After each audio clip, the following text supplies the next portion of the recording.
Po këndon të njëri si gomar, fik si gomar. A dhe thashën shoku tim, po këpse këndon si gomar? A i më përgjua, tha. I thashë për të ta dhonë. Në fakt e thash gabim gomari pëllet. Pra po pëlliste si gomar. Tmer i vërtet. Ankohen të gjithë, na e bëri ky, na e bëri kjo. Nuk vjet këtu, nuk bëhet në festival, ja kanë dhënë, se kanë dhënë dhe kanë frikë të bëhen bashkë. Këngëtarë që kanë frikë. E thash, po pse keni frikë? Kanë folur me disa prej tyre. Bëhuni bashkë edhe denoncojeni.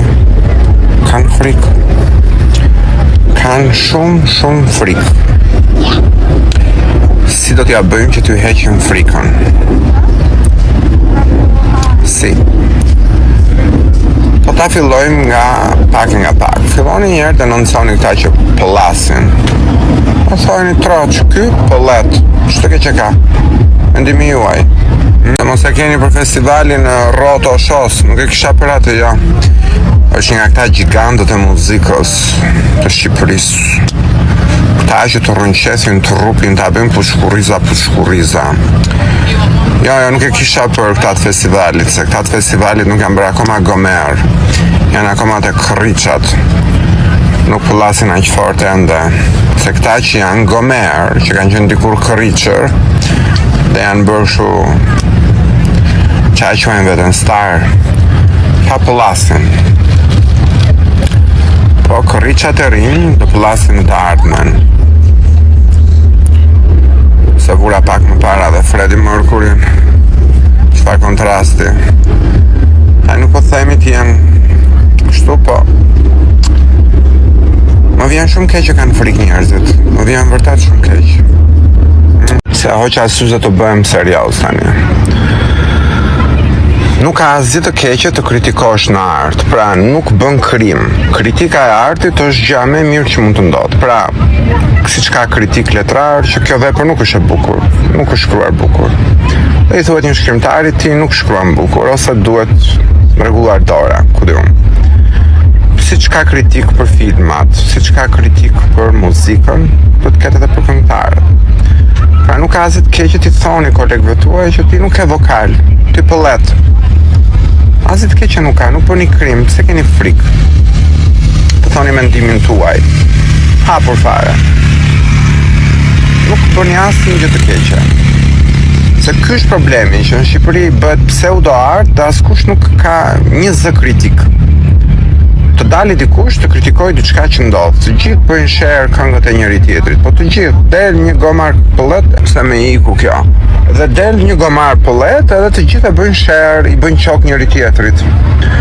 Ja bëjnë të gjithë, domethënë se po mos ja bëjnë se kam shokun e shokut, se kam shok burrin, i kam shoqe gruan. Domethënë bëjnë kështu allësh verishe ose pazar. Në turqisht allësh marr, verish jap. Bëjnë allësh verishe dhe pastaj na çajnë kokën neve dëgjuesve dhe ankohen. Kjo ja dhan këti, po normal që të ndodhë kjo që. Kur ju i bëni share, i ndani këngët njëri tjetrit pa kriter, se sa herë më vinë mua këngë, e më thonë bëhet i ndaje në Instagram, jo më nuk e ndaj, se nuk vë gomerun, apo gomaricat pëllasin në profilin tim, nuk vë, ta harojnë. Të më thonë, që këtu fillon problemi, pra mos i bëni këngët e njëri tjetrit. Unë s'kam parë ndonjëherë Taylor Swift t'i ndaj këngët Rihanës, edhe Ana Sjellta. E ankohen pastaj se thonë jo kjo, jo ky portali, jo se marrin portalet, nuk ka as kritik, zë kritik nuk ka. Sepse nuk ka ende kritik që të dali dhe të kritikoj në mënyrë profesionale një eveniment kulturor klasë. Dhe nuk ka, nuk bëhen kur to kritika, ka 20 vjetë që nuk i lexoj. Dhe unë mendoja që deri diku ishte penges portalet e blera, domethënë portalet janë gjitha të kontrolluara, domethënë, edhe televizionet. Nuk mund të shkosh ti aty, ti japësh mendim se nuk ta transmetojnë. Se nuk më jepni mua shfaqje, të imagjino kritikën, të kritikosh dikë, qof larg. Pra nuk ka. Po ku mund ta japin kritikën këta persona që duhet të bëjnë një kritik? Në median sociale. Portalet kanë rënë, madje portalet marrin nga media sociale. Që mos keni frikë. Portalet përfitojnë nga personat që kanë ndjekshmëri në rrjetet sociale. Kështu që përdorni rrjetet sociale, përdorni Instagramin, TikTokun, Facebookun, portalet tuaj. Bëni mendimin kritik, jepeni ato, nuk ka rëndësi. Po të bën 1, 2, 3, 4, 5, do shkoj mesazhi. Ne nuk kemi nevojë më për televizion dhe për portale. Unë kam televizionin tim, dikush ka televizionin e vet. Kjo është jeta në epokën e mediave sociale. Pra nuk keni pse të jeni të friksuar më. Mund të këndosh një këngë, ta hedhësh në YouTube. Nuk ka rëndësi fare, domethënë po ti je i talentuar. Pra nuk është këtu problemi. Problemi është që aty nuk ka mendim kritik. Dhe nuk ka këngëtar që guxojnë që të dalin dhe të këndojnë dhe të hedhin këngën e tyre direkt në YouTube. Sepse edhe dekurajohen, sepse dikush tjetër vetë i blen klikimet në YouTube. Ajo që ka më shumë rëndësi në jetë është të qenurit vetvetja. Pra mos të keni frikë edhe turp të jeni vetvetja. Unë nuk kam pasur kur frikë të jeni vetvetja, as frikë. Madje e kundërta. Jam krenar për veten time në mënyrën se si jam. Do të thonë, kam qenë në Shqipëri, dhe vetmja gjë që nuk mund të bëja ishte arti, sepse nuk do më pranonin kur. Dhe kështu që u detyrova të bëj biznes, që të fitoja edhe t'ikja të fitoja lirinë time, ta blija më saktë. Dhe ika dhe adola.